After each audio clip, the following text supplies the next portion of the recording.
Bonjour à tous et bienvenue à African Conservation Podcast. Aujourd'hui avec nous, Thomas Nicolon, photographe journaliste animalier. Bonjour Thomas.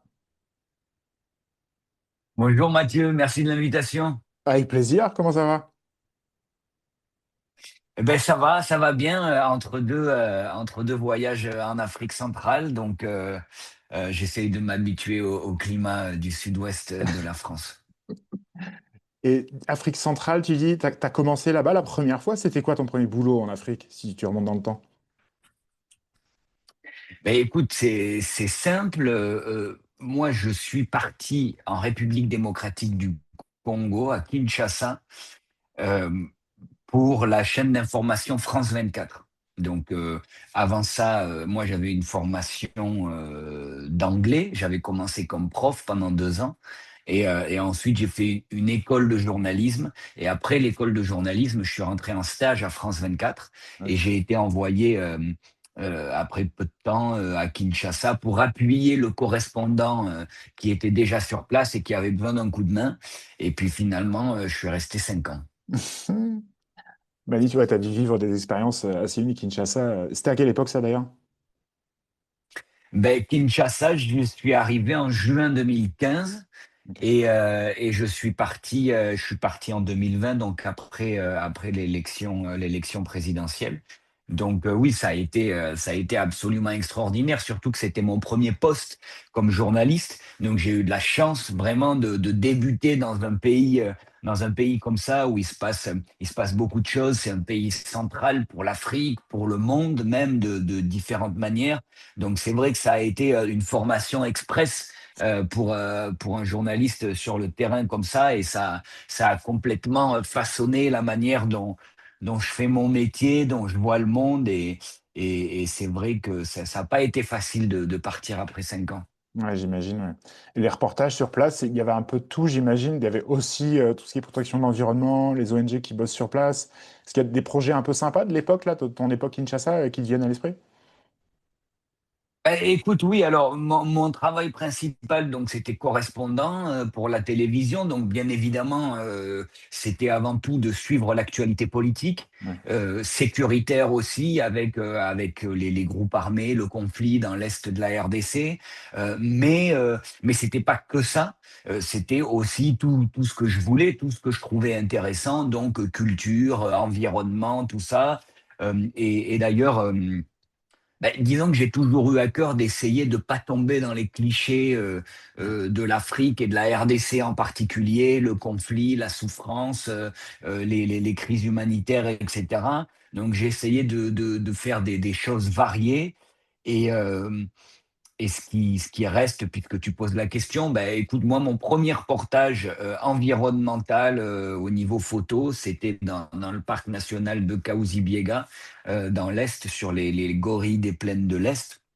Et, euh, et j'avais fait un reportage là-bas pour Mongabé, c'était mon premier reportage photo, et en même temps quelque chose pour France 24, et c'était le début d'une carrière, disons les prémices de mon virage vers la conservation le journaliste environnemental, disons. Ouais. Mangabé, pour ceux qui connaissent pas Mangabé, comment tu expliquerais? C'est comme une grosse organisation, Mangabé, qui bosse un peu partout dans le monde. Au Congo, ils sont là depuis longtemps, Mangabé, eux? Mongabé n'a pas de... À l'époque où j'habitais en RDC, en tout cas, ils n'avaient pas de présence euh, permanente en Afrique centrale. Maintenant, je sais que c'est un média qui se développe très vite. S'il y a des journalistes et des photographes qui nous écoutent et qui veulent proposer des choses à Mongabé, je sais qu'ils sont très preneurs de reportages. Ils utilisent... ils travaillent avec beaucoup de freelance en Asie, en Amérique latine, en Afrique. Ils font de plus en plus de choses en photo, en vidéo. Donc c'est d'ailleurs un média très spécialisé dans l'environnement. Donc c'est forcément Hmm. intéressant. Non, c'est clair. Donc toi, ouais, tu faisais Kaozi Biega à l'époque, donc avec les gorilles. Gorilles de Grauer aussi, c'est ça, hein, sur Kaozi Biega qui est là-bas? Oui, c'est ça, les Hmm. gorilles de Grauer, donc qu'on appelle aussi gorilles des plaines de l'Est. Mais en effet, oui, moi en fait, 1 an après mon arrivée à Kinshasa, j'ai commencé à me dire que que je faisais trop de politique au niveau reportage. Bon, c'était nécessaire pour la Ouais. télévision, mais en tout cas, moi, je voulais commencer mon rêve de faire du photojournalisme et du photojournalisme axé sur les problématiques de conservation de la faune. Et donc, je me suis dit, je vais aller faire un reportage sur les gorilles des plaines de l'Est. À l'époque, ils venaient juste d'être classés officiellement en danger critique d'extinction. Et Ok. donc, je m'étais dit, ben, c'est peut-être l'occasion d'aller faire un petit reportage là-dessus. Et donc, j'ai décidé, j'ai proposé un reportage à France 24 qui a accepté. Donc, comme ça, j'avais les frais qui étaient couverts pour y aller. Et je me suis dit, en même temps, il faut que je fasse un reportage photo pour commencer, pour faire mon premier reportage photo. Et j'en ai parlé à un ami photographe de l'AFP, qui m'a dit à l'époque, écoute, je suis en contact avec Mongabay, que je connaissais pas du tout à l'époque. Et il me dit, Mongabay veut faire des reportages en RDC, etc. Donc ça peut être sympa que tu leur proposes. Et je leur ai proposé, ils m'ont dit oui. Et c'est comme ça que j'ai fait mon premier reportage photo. Et c'était donc, oui, à Kaouzi-Biega. Et j'y suis retourné une ou deux fois par la suite. Quand tu vas dans un parc national comme ça au Congo, tu fais appel à qui sur place pour organiser tout ça, tu sais, pour te guider, pour des trackers, des pisteurs locaux? Ben, la première étape, c'est d'avoir l'aval de l'Institut, bon alors en RDC en particulier, Ouais, c'est l'ICCN, Institut congolais pour la conservation de la nature. Donc, et ils sont en charge de toutes les aires protégées, parcs nationaux et réserves. ok. Et dans certains cas, c'est main dans la main avec une ONG internationale de conservation de la faune. Donc il y a WWF sur certains parcs nationaux et WCS sur d'autres. Et donc pour Kaouzi Biega, à l'époque, j'étais en contact uniquement avec l'ICCN. Et Ok. donc j'ai eu leur aval, donc je suis allé là-bas, j'ai logé au QG du parc national et tous les matins on partait avec les éco-gardes et les pisteurs et il y avait une biologiste américaine qui étudiait les gorilles à l'époque d'ailleurs aussi. Ah, super. Donc voilà, après dans, c'est vrai qu'en Afrique centrale en tout cas, travailler dans des parcs nationaux, on ne peut pas y aller tout seul comme ça, puisque c'est des endroits logistiquement compliqués, dans certains cas sécuritairement compliqués. Donc on est obligé d'avoir l'accord des autorités congolaises, des autorités locales, aussi de l'ONG qui travaille là-bas si on a besoin d'appui logistique. C'est vrai que j'ai travaillé dans d'autres pays, par exemple en, au Pérou et en Australie, où c'est des procédures beaucoup plus simples. On Ouais. paye parfois en ligne un droit d'accès au parc national et après on arrive un peu tout seul et il n'y a pas trop on n'a pas besoin d'appui sur place et tout. Mais bon, en Afrique centrale, forcément, les Ouais. infrastructures font que on peut pas se pointer tout seul, quoi. Non, tu m'étonnes. Puis la richesse, la biodiversité dans ces parcs-là en Afrique centrale doit être complètement dingue encore, même si les soucis de déforestation ou de braconnage autour j'imagine, quand même là. Mais tu dois avoir une faune et une flore qui est tellement riche dans des parcs comme ça qui sont encore préservés, non? Oui, oui, oui, c'est vraiment extraordinaire. Et moi, c'est vrai que j'ai commencé avec le bassin du Congo.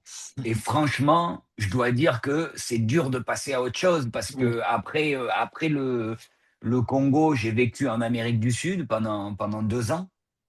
Et donc, j'ai pas mal travaillé en Amazonie.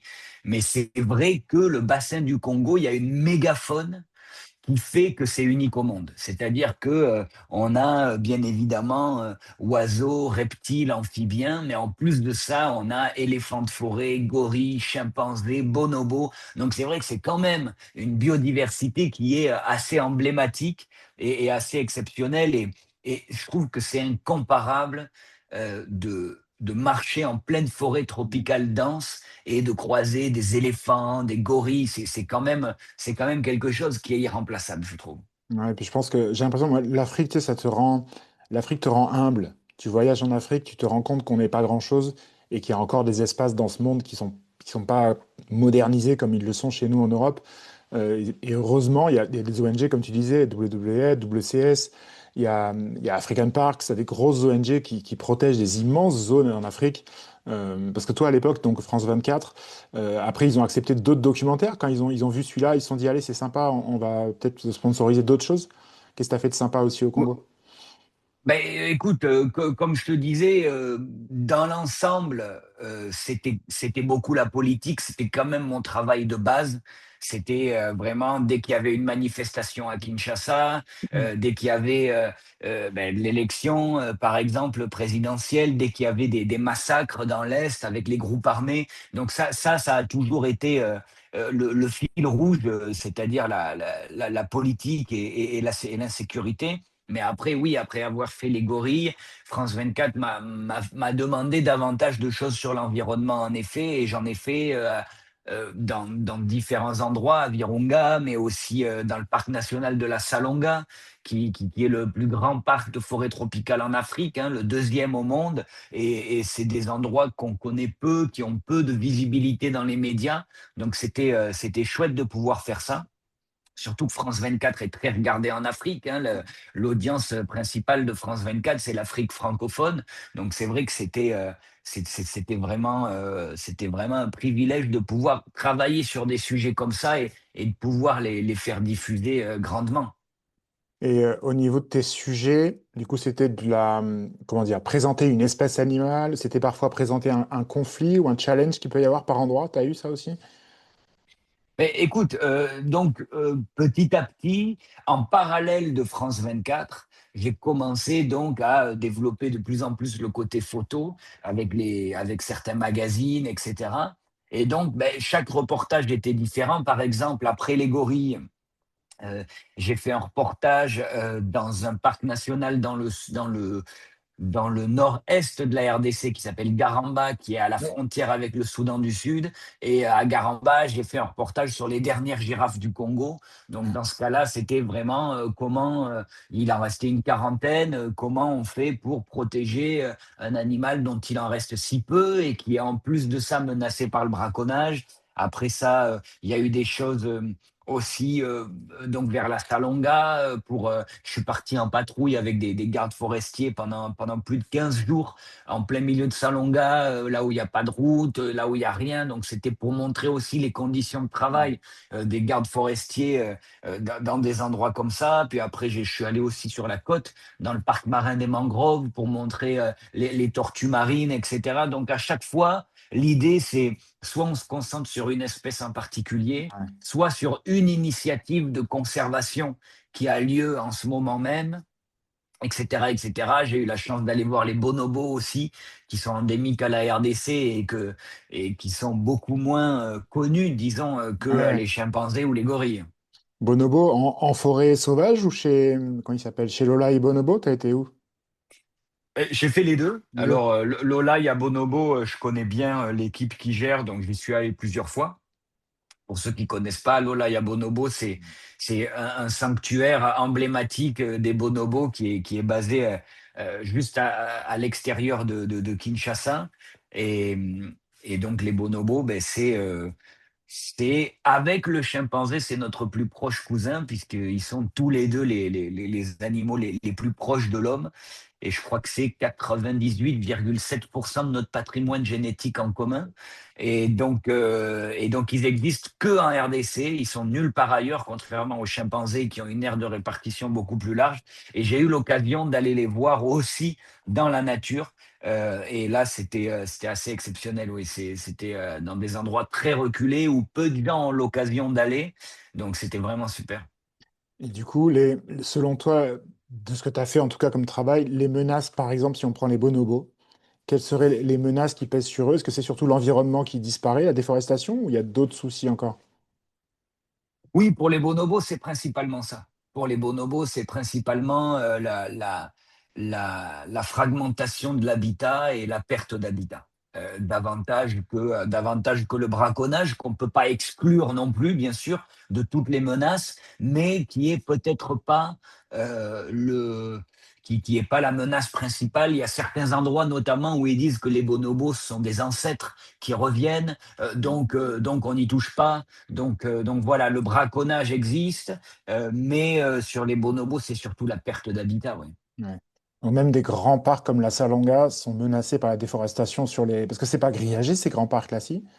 j'imagine. Non, non, non, c'est pas Non. du tout grillagé, il n'y a pas du tout de frontières, enfin de barrières qui fait office de frontières. Alors, les bonobos, il y en a beaucoup à la Salonga, mais dans la Salonga, il n'y a pas de groupe de bonobos habitués qui Ah sont oui. suivis par les scientifiques.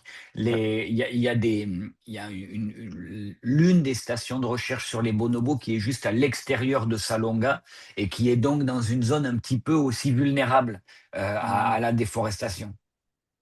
Déforestation, pour expliquer un petit peu, c'est surtout pour la culture, pour du charbon, ou un peu les deux peut-être, ou il y a d'autres choses encore? L'or, je sais pas s'il y a... Alors, oui, c'est ça. Il y a beaucoup de déforestation pour le charbon.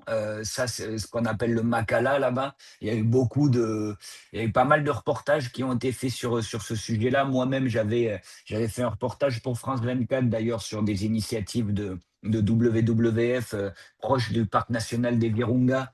euh, Par rapport à ça, justement, parce que dans certains coins comme les Virunga, c'est vraiment la coupe pour le charbon de bois, pour le bois de chauffe, qui est la menace principale et la cause numéro un de déforestation. Alors après, il y a d'autres endroits où c'est une déforestation plus industrielle, soit légale, soit illégale, ça dépend des endroits. Mais en tout cas, oui, comme tu dis, il y a beaucoup d'endroits où même la simple coupe pour le charbon de bois a un fort impact.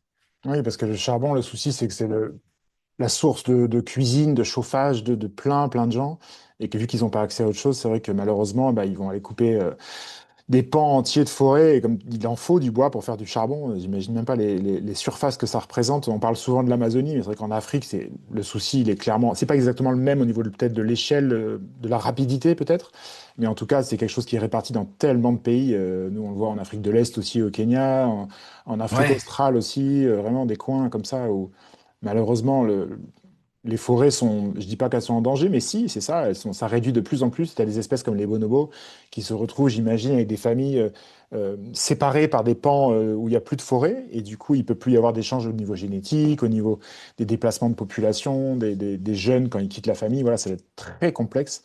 J'imagine même pas les soucis sur place pour des animaux comme ça qui sont, comme tu dis, si proches de nous. Et la communauté internationale se rend compte, je pense, petit à petit de tout ce qui leur arrive et des menaces qui pèsent sur eux. Mais voilà, ça fait plaisir quand même d'entendre, tu vois, qu'il y a plein d'ONG qui travaillent sur place, qui ont plein de projets, qui recrutent des locaux, qui en font des éco-gardes, des rangers, des guides forestiers. Voilà, le tourisme en Afrique centrale, on n'est pas encore à l'échelle de l'Afrique australe ou de l'Est, mais clairement le potentiel, comme tu disais, de ce richesse, il est clairement là. Il faut juste que les préjugés se calment un petit peu, peut-être. Oui, voilà, c'est ça. Je pense que c'est une région qui intimide beaucoup. Et donc c'est vrai que ça encourage pas forcément le tourisme. Alors ça dépend des pays, bien sûr. Il y a des pays comme la RDC ou le Cameroun ou la République centrafricaine où vraiment c'est des pays assez instables, il faut le dire, hein, sans partir dans les clichés. C'est vrai que politiquement c'est plutôt instable. À chaque élection, il y a une situation qui est quand même assez volatile.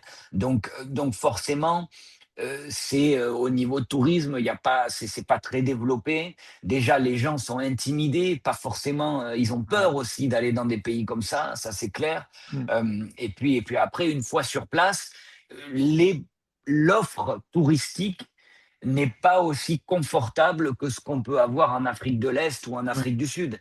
Il n'y a pas de lodge euh, luxueux. En tout cas, là, je parle de la RDC, par exemple. Après, il y a le parc des Virunga qui reste une exception en RDC. C'est vraiment quelque chose qui est à part par rapport au reste. Mais sinon, c'est vrai que il y a pas, il y a moins de possibilités touristiques et puis les infrastructures sont pas très bonnes, les routes, Ouais. etc. Donc c'est vrai que ça complique un peu tout ça. Après, ça dépend vraiment des pays parce que quand on regarde le Gabon, Ouais. par exemple, C'est vrai. ou l'autre Congo, le petit Congo, le Congo Brazzaville, c'est quand même des pays où il y a de meilleures infrastructures et où il y a des vraies possibilités touristiques euh, qui, euh, qui sont là. Alors, ça reste un tourisme de niche, Ouais. Il faut vraiment que ce soit des touristes qui ont un petit esprit d'aventure, qui ont envie d'aller faire des choses hors des sentiers battus, etc. Forcément, on n'est pas à l'arrière d'un 4x4 Oui, toute c'est la clair. journée à se faire trimballer. Et puis le soir, on n'a pas forcément le lodge qu'on peut avoir au Kenya ou des choses comme ça. Mais il y a quand même des choses, il y a quand même des choses extraordinaires. Ouais. Congo-Brazza, t'as fait un petit peu aussi? Congo-Brazza, beaucoup. Et d'ailleurs, comme on disait, bon, moi j'ai vécu en RDC 5 ans, mais sur les 3 dernières années, Ouais, c'est au Congo-Brazza que j'ai le plus travaillé d'accord. en Afrique centrale. Vers où? Vers Odzala, ce genre de parc, ou t'étais dans quel coin? Eh ben, j'ai travaillé principalement, alors j'ai travaillé sur 3 réserves et parcs nationaux. Noa-Balendoki, donc tout au nord, à la frontière avec la RCA et le Cameroun, qui est un endroit absolument extraordinaire et très sauvage. Tu disais tout à l'heure qu'en Afrique, il y avait encore des endroits très sauvages et tout ça. Pour moi, Noa-Balendoki, pour ceux qui ont envie de se rendre, pour moi, c'est l'endroit le plus sauvage de la Terre. Je pense que c'est l'endroit le plus sauvage que j'ai connu. Il y a certains endroits du parc, certaines stations de recherche où travaillent les scientifiques qui sont très reculés par rapport au QG, dans la forêt, Ouais. et où on se sent vraiment au bout du monde. On va dans la tente le soir pour se mettre au lit, on entend les gorilles, on entend les éléphants, enfin, on se sent vraiment au fin fond du bout du monde et c'est une sensation extraordinaire. Après, j'ai bossé aussi dans le nord-est, dans la réserve communautaire du lac Télé, pas très loin de la RDC, Mm. avec ce lac circulaire mythique et légendaire qui est dans la réserve et qui est l'origine de nombreuses légendes en Afrique centrale. Euh, et, ensuite, beaucoup ces derniers temps dans le parc national de Konkwati-Douli, là dans l'est sur la côte. Donc là aussi, un habitat très différent avec des mosaïques, savanes, forêts, plus la côte. C'est vraiment un parc magnifique. Top. Et ces parcs au Congo-Brazzaville, du coup, ils sont gérés par le gouvernement ou il y a des ONG dont tu parlais tout à l'heure qui aident aussi? Et bien là, les 3 exemples que j'ai donnés, Mm. c'est une cogestion. D'accord. C'est une cogestion État congolais et ONG. D'accord. Donc, dans le cas de Noa Balendoki, c'est État congolais avec WCS. Pareil pour la réserve du lac Télé. Et dans le cas de Konkwati Douli, c'est une ONG française, c'est Noé, D'accord. qui gère le parc en partenariat avec l'État congolais. Top. Du coup, dans ces trois réserves Congo-Brazzaville dont tu parlais, est-ce que je me rends pas compte au niveau surface, c'est des grandes réserves, des grands parcs, ou c'est des choses qui sont humainement assez faciles à contrôler? Alors, ça dépend. J'ai plus les chiffres en tête. Par exemple, je sais que le parc de la Salonga en RDC, c'est, comme je te disais, c'est le plus grand parc de forêt tropicale en Afrique. C'est 36 000 kilomètres carrés, c'est la taille de la Belgique.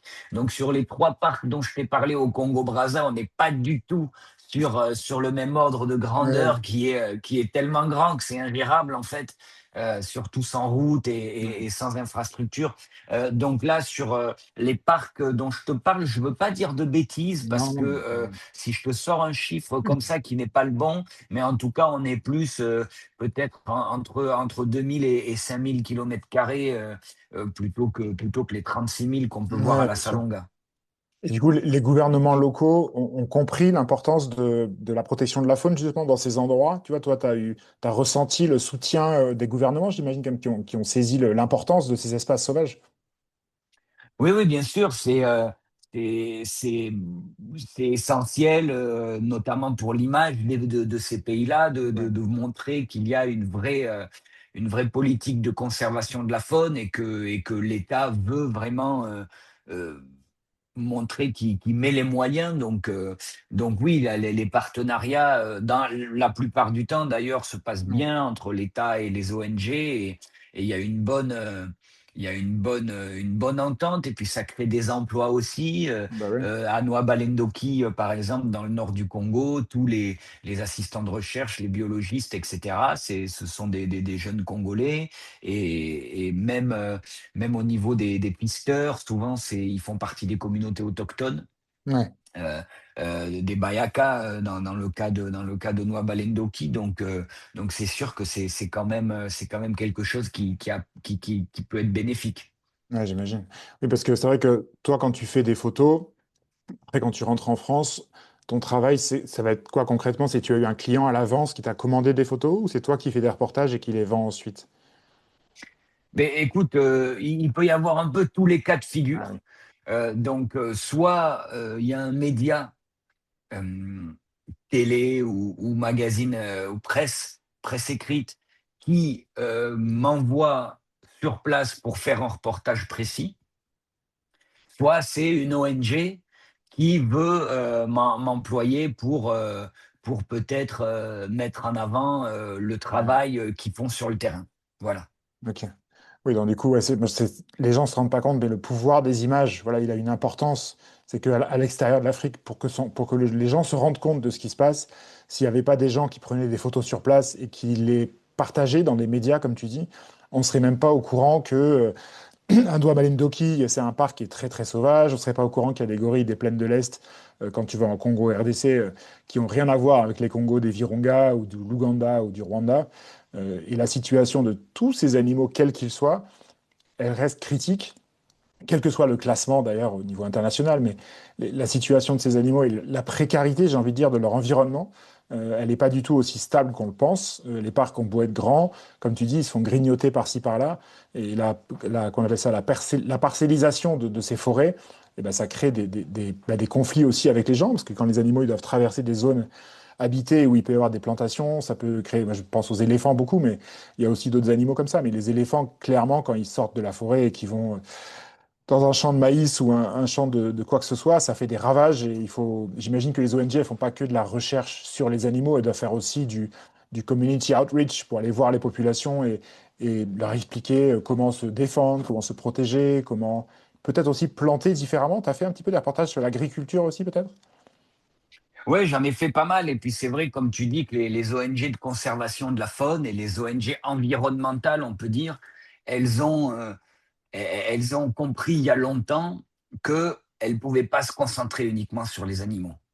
C'est quelque chose qui a été compris il y a un petit moment maintenant. Il y a eu pas mal de critiques qui ont été faites sur ces ONG aussi, qui avaient tendance à mettre le paquet sur la protection de la faune en oubliant un peu parfois les populations locales. Et donc elles ont vraiment opéré un virage euh, euh, à un certain moment. Et maintenant, comme tu dis, il y a une vraie approche euh, multiples de ces ONG qui vont avoir des programmes pour étudier une espèce animale en particulier, qui vont faire des expéditions scientifiques centrées sur la faune, la flore, mais qui vont aussi être dans ce qu'on appelle la conservation communautaire, c'est-à-dire ne pas oublier qu'il y a des gens qui vivent dans et autour de ces aires protégées et qu'il faut les inclure dans les projets et qu'il faut les avoir en tête pour avancer. Et ça c'est quelque chose qui est une vraie réalité. Et oui, j'ai eu l'occasion de voir ça. Et notamment, dernièrement, j'étais au Gabon, où il y a un vrai problème avec les éléphants de forêt qui sont extrêmement nombreux, hein. Le Gabon, c'est vraiment